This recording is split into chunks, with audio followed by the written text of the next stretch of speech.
às vezes, a pessoa...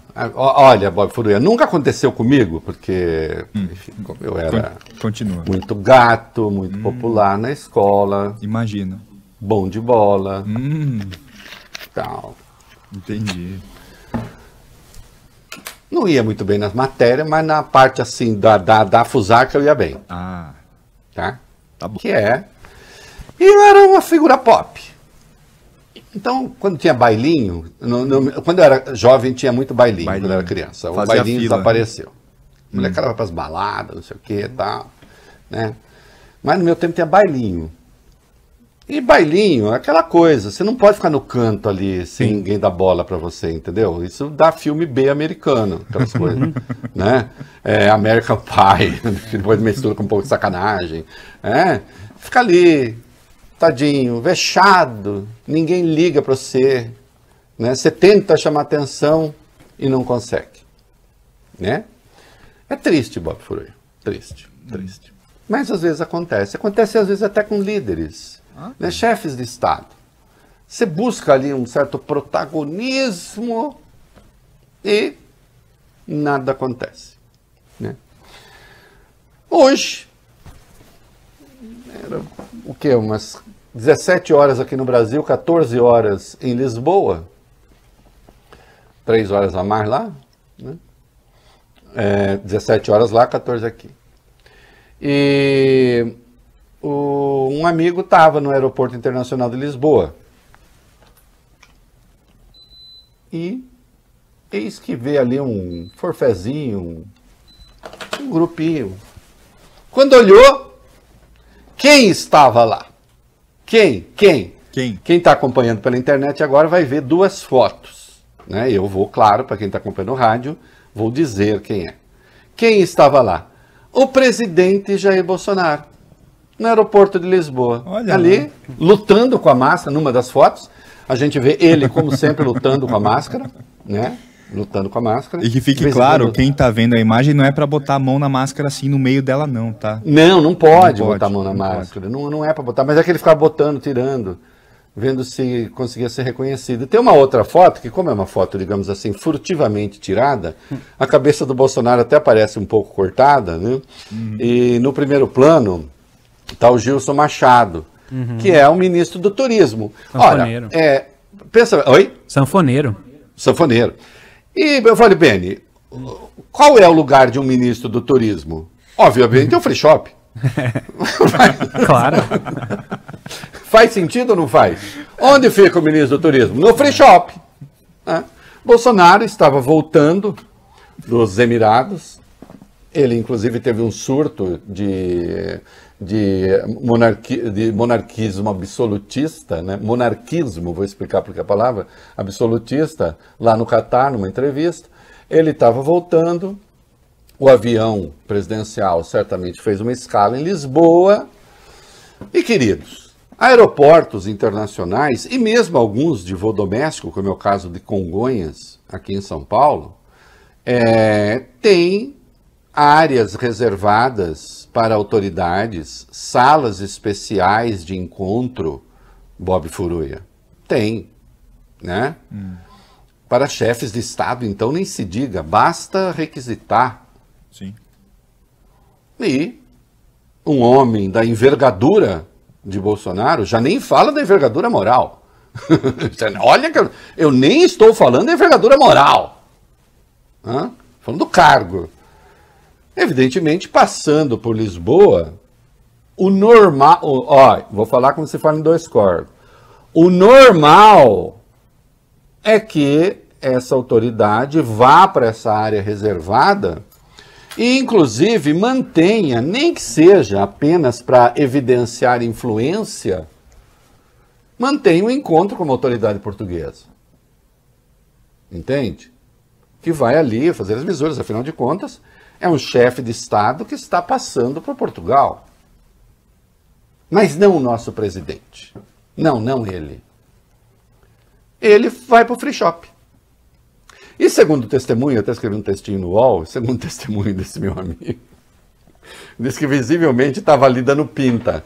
Sabe dando pinta? Tipo assim, Estou aqui. Quem é que veio falar comigo? E ninguém ia. Ninguém foi.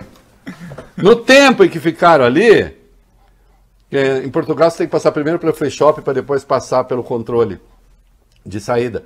No tempo que foi ali, uma pessoa foi pedir foto. No mais, as pessoas olhavam, segundo esse testemunho, com um certo ar de reprovação, digamos assim, né? E virava as costas. Mas ele estava ali, tentando ver se, né? Ei, e aí? Ninguém vai me dar bola aqui? Um presidente da República. Ontem, nós comentamos aqui a questão da Comissão Europeia, mas acho que eu não dei o devido destaque, tratei hoje de manhã, no meu comentário aqui na Band News FM, mas quero relembrar aqui, eu não dei o devido destaque, e nem se deu o devido destaque para uma questão em particular da resolução da Comissão Europeia. Comissão Europeia que botou uma lista de produtos, que fez uma lista de produtos, que vão ser severamente controlados, caso isso passe pelo Parlamento Europeu e deve passar, passe pelos países da União Europeia e deve passar, que vão ser submetidos a um rígido controle para importação lá do ponto de vista deles. A carne, a soja, óleo de palma, cacau, café, coisas que o Brasil exporta. Vai se exigir que não venha de área desmatada segundo a legislação dos países, mas não só. Também haverá um prazo, uma data, um marco temporal, 31 de dezembro de 2020. Áreas desmatadas depois desse período, pouco importando se legais ou se legal ou ilegalmente, produtos que vierem de lá não vão entrar na União Europeia, se a proposta passar. Por que que isso nos concerne?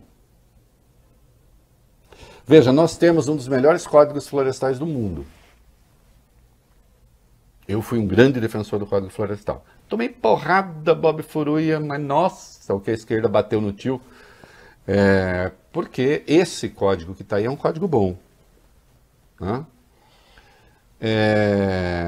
E havia ali setores da esquerda que queriam coisas que eu achava que eram completamente ensandecidas, porque prejudicariam gravemente a produção e, portanto, os pobres, né? Também.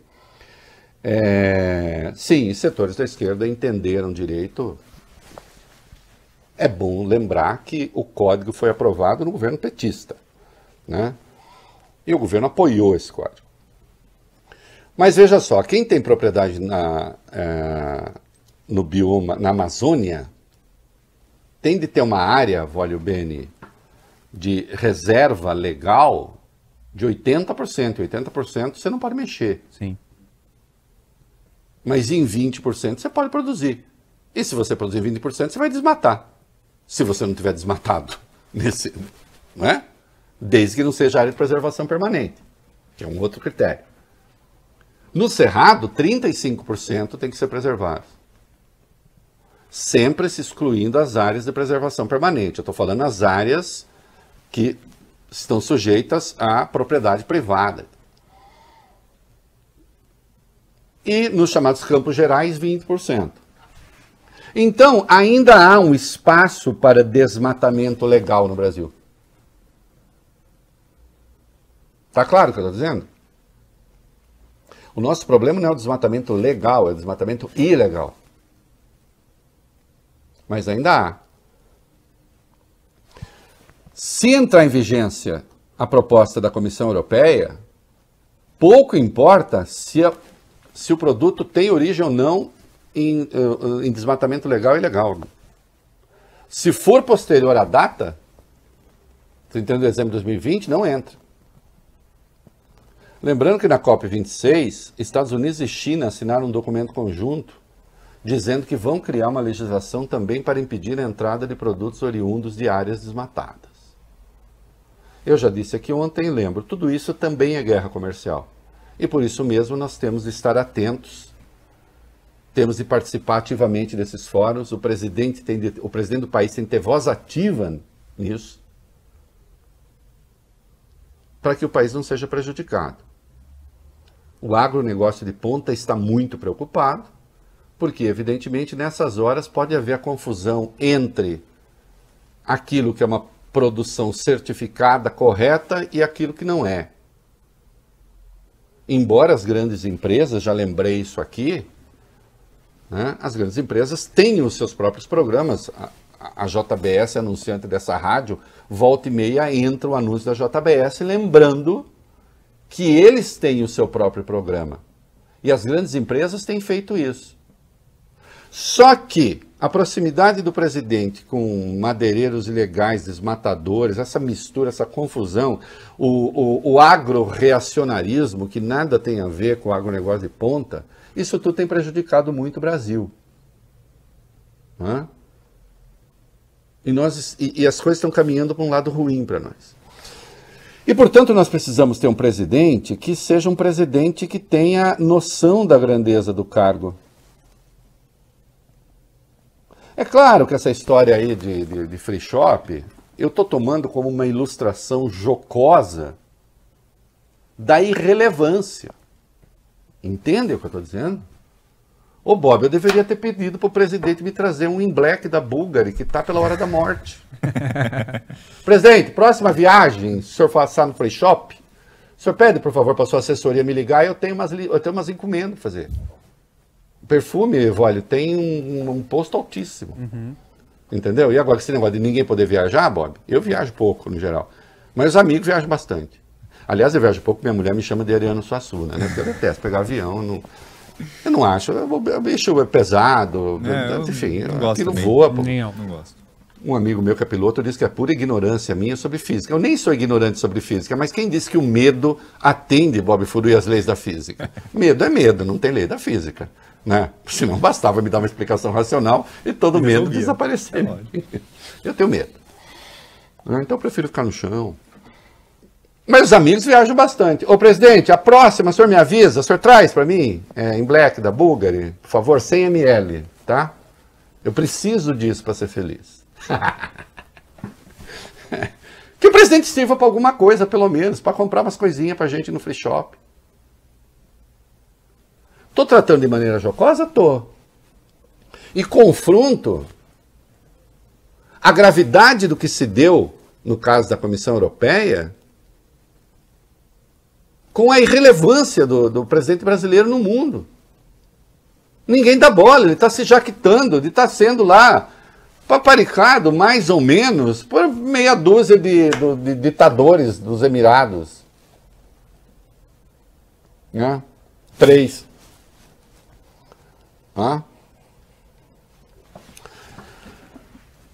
E aí, quando chegam notícias de lá, a gente vê o presidente cochichando uma piadinha homofóbica para um dirigente do Bahrein que não deve ter entendido nada. Imagina Mário Frias participando lá de um acordo cultural Brasil-Bahrein, sei lá o que vem, né? Um acordo cultural Brasil-Bahrein, porque você sabe que a comunidade do Bahrein aqui no Brasil é muito grande, né? De repente você tem ali, né? E nós também poderíamos levar os nossos produtos culturais para o Bahrein, que é uma sociedade aberta, do ponto de vista dos costumes, inclusive. Eu não sei, alguma coisa, vai. Mas está lá o Mário Frias participando da solenidade. Aí o Flávio Bolsonaro, aí o Flávio, a Michele, o próprio Bolsonaro parecendo arruaceiro de fundo de classe, a turma do fundão. Aí um fala, e veio da Malhação, hein? Aí a Michele, e da revista Capricho. Olha. Aí o presidente sem máscara, aliás, nessa solenidade, vejo nas redes sociais, os únicos sem máscara são os brasileiros, todos. Até do corpo diplomático. Claro, o cara que está assinando o acordo está sem máscara ali, uma diferença. Mas todo o resto de máscara. E só os brasileiros sem máscara. Aí o Bolsonaro sem máscara vai e solta seus vapores salivares na orelha do dirigente ali, do Bahrein. Percebam a piadinha dele, que ele fala no ouvido do cara, mas é hétero. O cara deve falar, meu Deus, a hora que o outro fez... Eu não sei o cara que fez a tradução, aquele que fez a versão, eu não sei o que ele falou. O cara fez assim...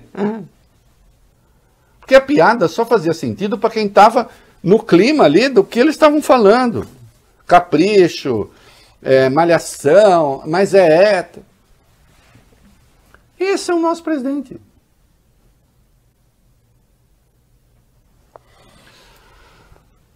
No Catar, ele tinha questões importantes para se manifestar. Ele resolveu falar sobre o Enem. Né? E na condição de especialista, olha o padrão do Enem do Brasil, pelo amor de Deus, aquilo mede algum conhecimento? Ou é ativismo político? É ativismo também na questão comportamental? Não precisa disso. Quer dizer, ativismo é sempre dos outros, o dele nunca é. Mas teve uma fala mais interessante, eu acho até que se deu pouco destaque aqui no Brasil. Ele afirmou o seguinte, insisto, isso enquanto o Brasil está na mira de uma sanção ambiental que pode ser gravíssima. O nosso presidente estava dizendo para a imprensa. Você pode ver. No Brasil, nós temos uma tabela periódica só no estado de Roraima. A tabela periódica está falando dos elementos químicos. Né? Qual é o símbolo do chumbo, Bob Furui? Não sabe, não né? sei. Não sabe. Não sabe. PB. O Alexandre acertou. Soprei aqui pra ele, pra ver se ele acertava. Aí eu não confiei, eu falei, não é possível. Por isso que se fala de um céu plúmbio. O que é um céu plúmbio? Momento cultural. É um céu cinza, cor de chumbo, valeu bem. Pesado que vai chover. Muito bem. Só no estado de Roraima nós temos tabela periódica. Em campanha eu falei, se eu fosse o rei de Roraima, olha só que coisa, hein? Temos rei aqui nessa região. O que isso quer dizer? Não sei. Se eu fosse rei de Roraima, em 10 anos, teria um PIB igual ao de São Paulo. Ouso dizer, se eu fosse o rei de Roraima, em 10 anos teria o maior PIB do mundo.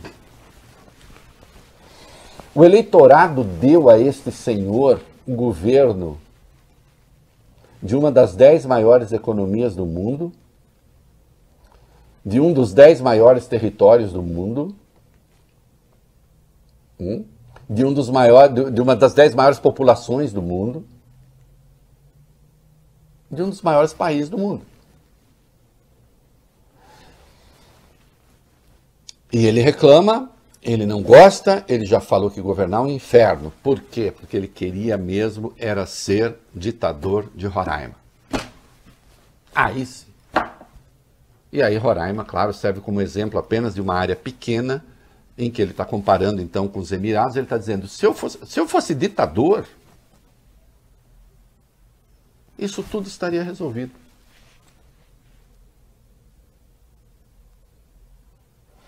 E aí acontece o quê? Ninguém dá bola para ele.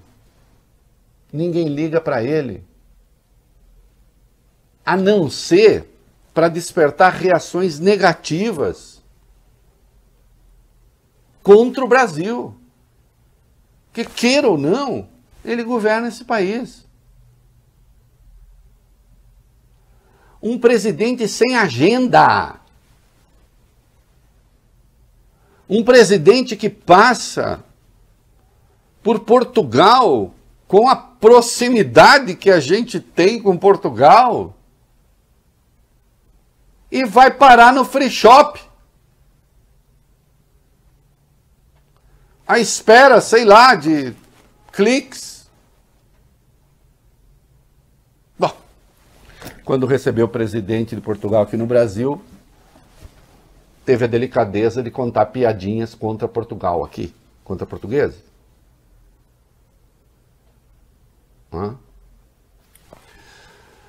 Mas Bob Furui, ele No Catar, não se pode dizer que não fez nada. Não. Né? Enquanto eu falo, coloque o vídeo sem som. Lá no Catar, o presidente não tinha agenda oficial, não tinha nada para fazer. Aí ele resolveu organizar uma motociata. Gente, que... Olha... Ai, me dá uma vergonha de falar, me dá uma melancolia. Ele resolveu fazer uma motociata no Catar. Entendeu?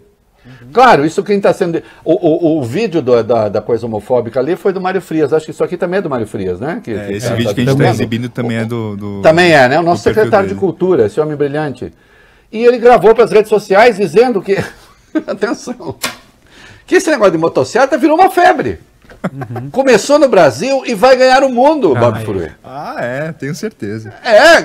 O Bob Furuia contou, tinha 12 motos. Que deve ser tudo de segurança. Assim,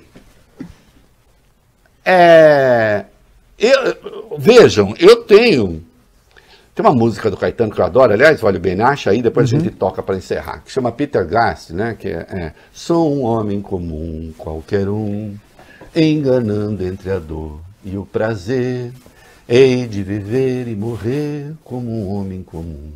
Mas o meu coração de poeta projeta-me em tal solidão, que às vezes assisto a guerras e festas imensas, sei voar e tenho as fibras tensas, e sou uma das mais belas letras do Caetano, uma homenagem a Peter Gast, que foi um contemporâneo do Nietzsche, músico, por isso que ele chama Hóspede do Profeta Sem Morada, né? Ficou um tempo com Nietzsche, o Profeta Sem Morada é o Nietzsche, falando do homem comum, mas que, no entanto, tem um coração de poeta que o projeta em tal solidão e tal. Eu gosto da ideia de alguém que queira ser, mesmo sendo um dirigente, um presidente, se comportar como um homem comum,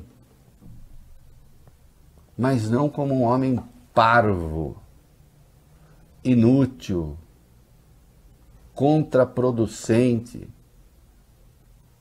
que prejudica o país. Não se trata apenas de nos jogar na irrelevância, mas de criar dificuldades para nós, que são sérias, que são reais, que são evidentes.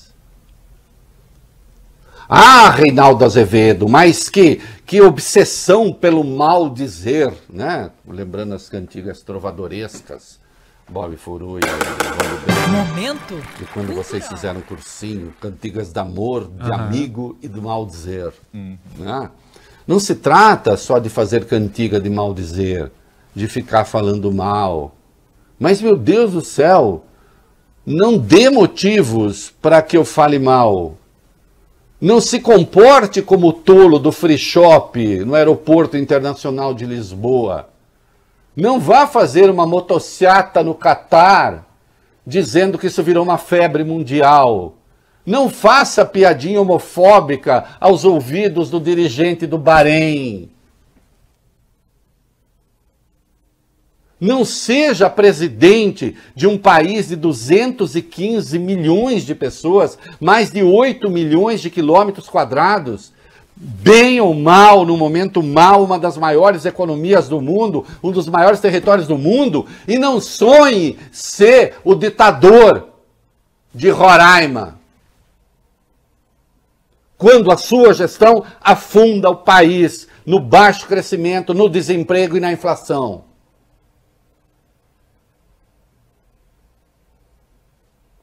Tem um pouco de decoro,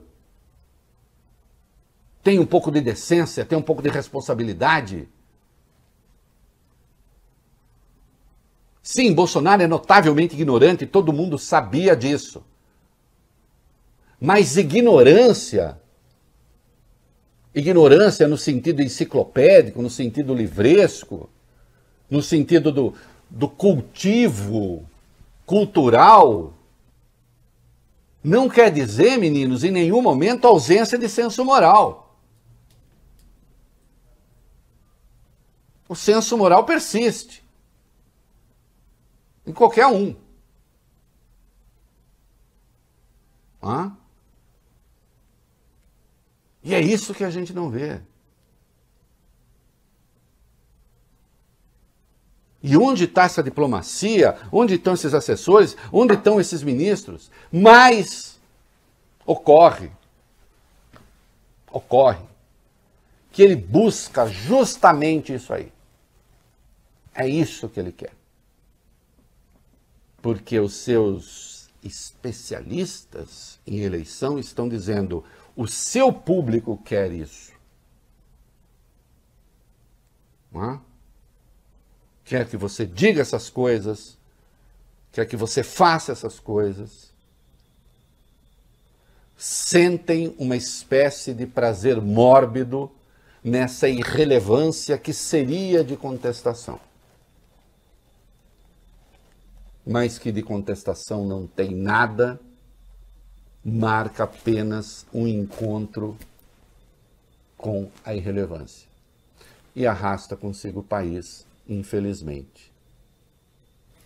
E é por isso que esse flagelo tem de passar. Tá claro?